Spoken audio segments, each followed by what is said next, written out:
All right, well, good morning. It's so shocking to hear Leslie say I could be one of her heroes. That's a little much. I'm not going to think too much about it because then I may need some emotional regulation. So I'm going to just move forward. So when I was thinking about coming to Denton and thinking about anytime you get ready to speak, this may be a little bad for me because I may trip. Because I move around a lot. When I think about speaking, I always try to remember the audience to which I was speaking to. And so I was thinking about Denton and hoping and praying it was only going to be 10 people here because it's summer, and I was going to be just 10 people. But there's more than that here, so thank you for coming. Just thinking about me in the age that many of you are, coming out of college, in college, and just thinking about who I was at that time. So I want to share a little bit of my testimony, where I came, where God brought me through, and then we'll see what God says. And so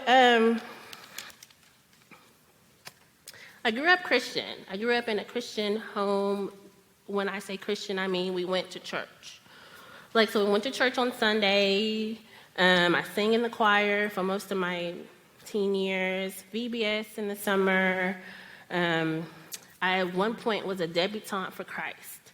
If you know what a debutante for Christ is, I don't know if this is a Black Baptist thing or not, but it's like a fundraiser that you raise money and it's like a coming out to the world that you're a Christian, and so you wear these big, elaborate dresses and all these things. And long story short, I won that debutante for Christ deal, and I gave this speech that someone wrote for me about how much I love God and how much He means to me all the time.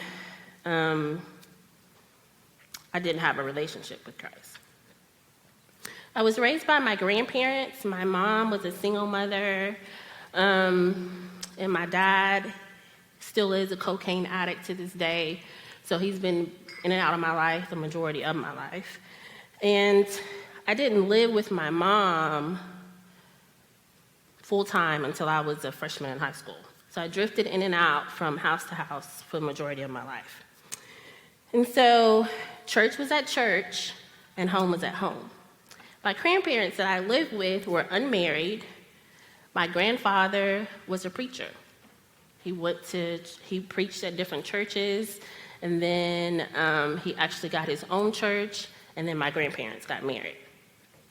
So it was there was a lot of things that were confusing to me growing up about church and Christianity and what that all was. So fast forward, and then I just want to touch on about my family. So my family is one of those not touchy-feely type people. They are very strict, and so you should know that we love you. And I am a little bit opposite of that. I need to be hugged. I need to be encouraged. I need to be loved on, because that's how I receive love. And so for this type of family, coupling with the fact that I didn't grow up with my parents, that I felt growing up. It just was, I just couldn't put all the pieces together. We're doing this one thing, and then we were, life was one way when we went to church, and life was another way when we went home, and I didn't have a connection to home. So fast forward, I moved out on my own when I was 19 with my cousin who had her own issues, which was not a good fit. I was in college working part-time, working full-time and going to school full-time, and that was the lowest point of having to pay bills, having to go to school, having to do all these things, and not ever measuring up. It was always a feeling of just not measuring up, that I just wasn't good enough. I was so low at that time that I vividly remember wanting to drive my car off the cliff and end it all. Saved me. So my topic today is all who wander are not lost. About 21, I was back home with my mom and now my stepdad. I met my first husband. We were instantly in love, instantly together. And during that time, he began to study Islam that I've longed for so long. I began to discover Islam as well. I became a Muslim in name with him for about a couple of years, and I was disowned by my only family that I knew. So disowning, they stopped all contact from me. I was dead to them. This was especially hard for me with my mom because I didn't have a relationship with her anyway, and then now this is true rejection from her because of this life that I chose. And so, I don't know if you're wondering, like, why Islam? Why would you go to Islam? Why would you do this? Whatever. For me, Islam created, like, this thing in me. Like, I had always had this yearning to know and understand. This is my thought. Everyone believed the same thing. They all prayed. They were unified. They all prayed at the same time. The trips to Mecca. There was just like this, and this self-discipline was the draw.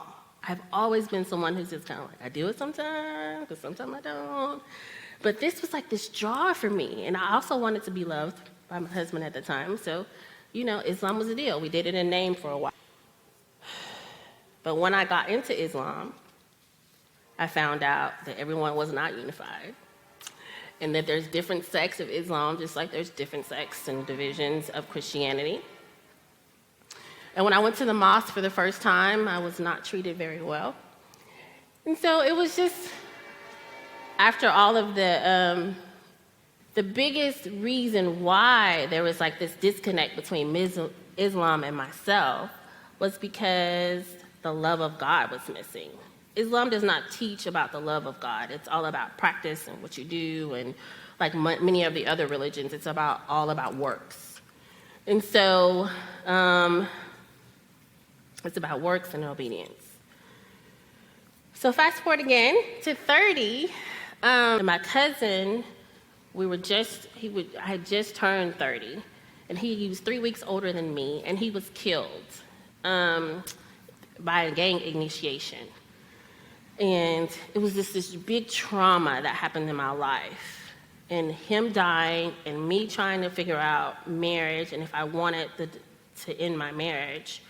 It was this big, huge light bulb. And in that season of Walking Dead, God woke me up, and I feel like I just chose to live because my cousin was killed, and I saw how I felt vividly that life was short. And I'm like, I'm 30. This shouldn't be happening. But he was gone in the blink of an eye. And in that moment, for me, I chose life. John Piper describes it like this, how I was feeling. He says, occasionally we weep deeply over the life you hoped for or you hoped would be. You grieve the loss, then you wash your face, you trust God, and embrace the life that you have. So that was me. I wanted to live. And when I chose to live, I instantly went back to church. I instantly went back to Jesus. What was my foundational part of me? Ronnie Worsham, in his book, God Thoughts, describes choice like this. Choice is arguably the most exquisite blessing God has given us. It spells freedom. It defines us as individual beings. It allows us to love as God loves.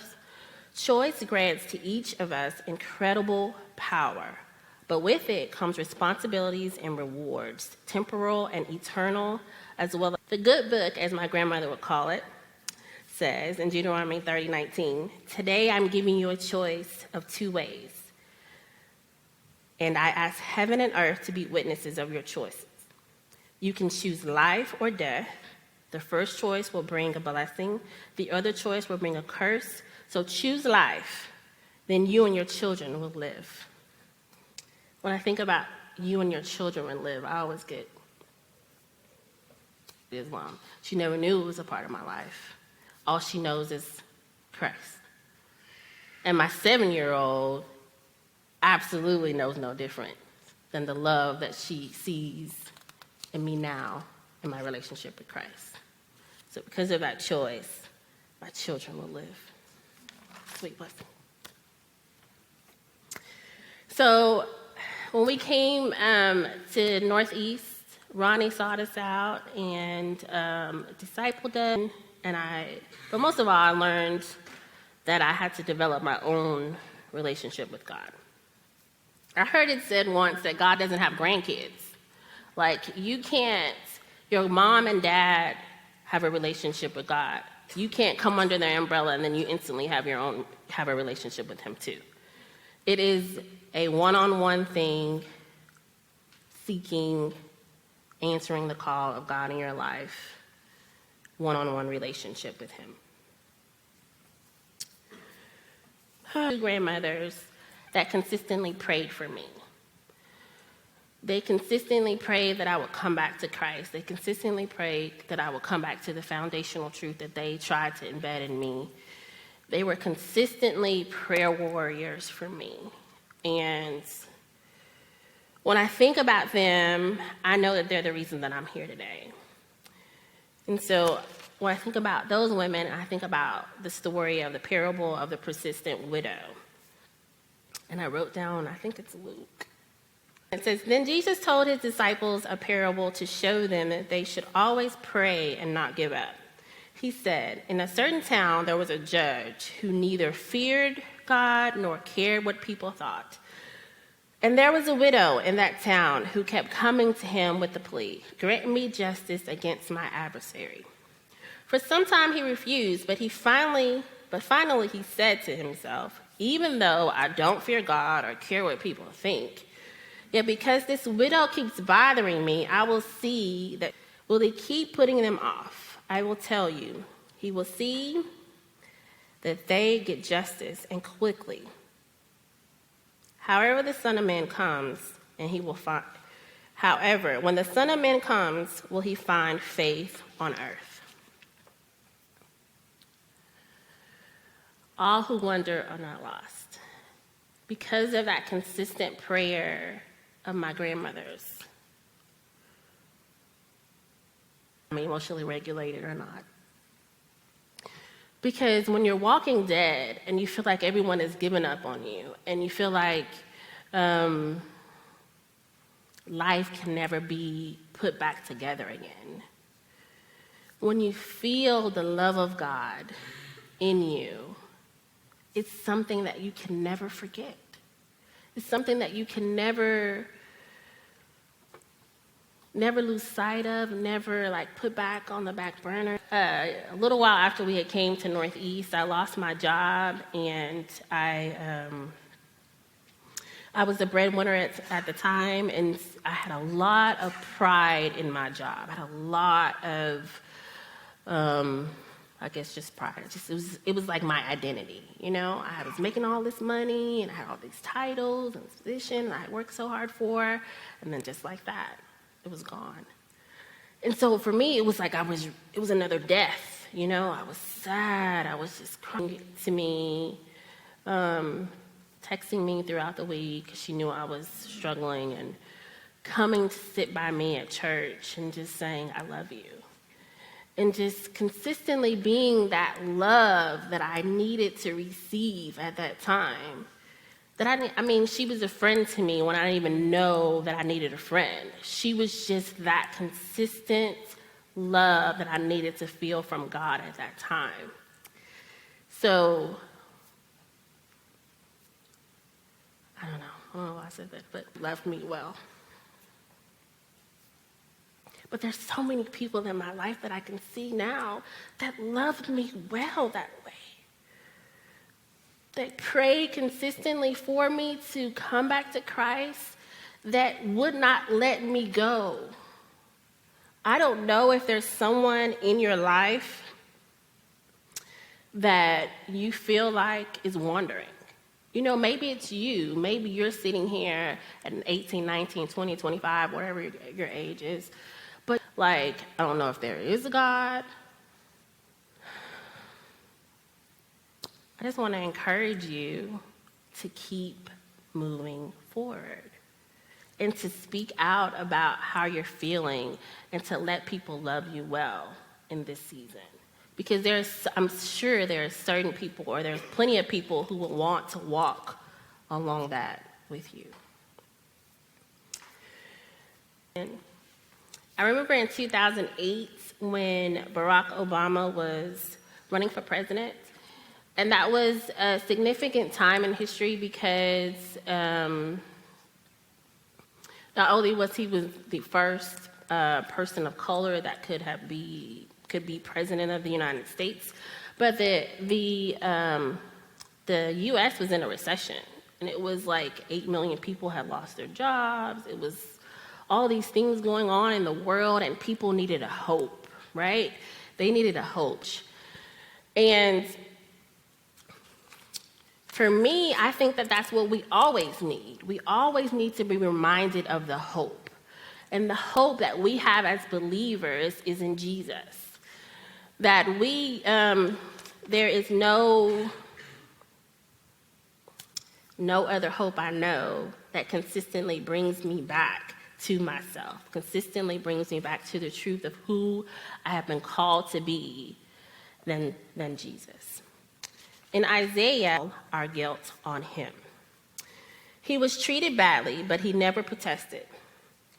He said nothing like a lamb being led away to be killed. He was like a sheep that makes no sound as its wool is being cut off. He never opened his mouth to defend himself. He was taken away by force and judged unfairly. The people of his time did not even notice that he was killed. But he was put to us what is right, will make his people right with me. He will take away their sins. For this reason, I will treat him as one of my great people. I will give him the rewards of one who wins in battle, and he will share them with his powerful ones. I will do this because he gave his life for his people. He will be considered a criminal, but the truth is, he carried away the sins of many. Now he will stand before me and speak for those who have sinned.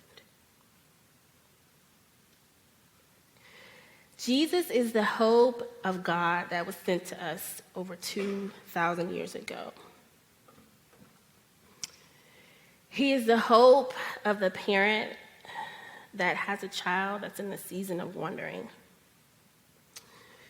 He is the hope of us who are in ministry that sometimes get weary and sometimes get frustrated and sometimes have a longing for things to look different in our lives. He is that hope. He is a hope for those who are in the season of wondering in their own life, where what today looks like isn't good.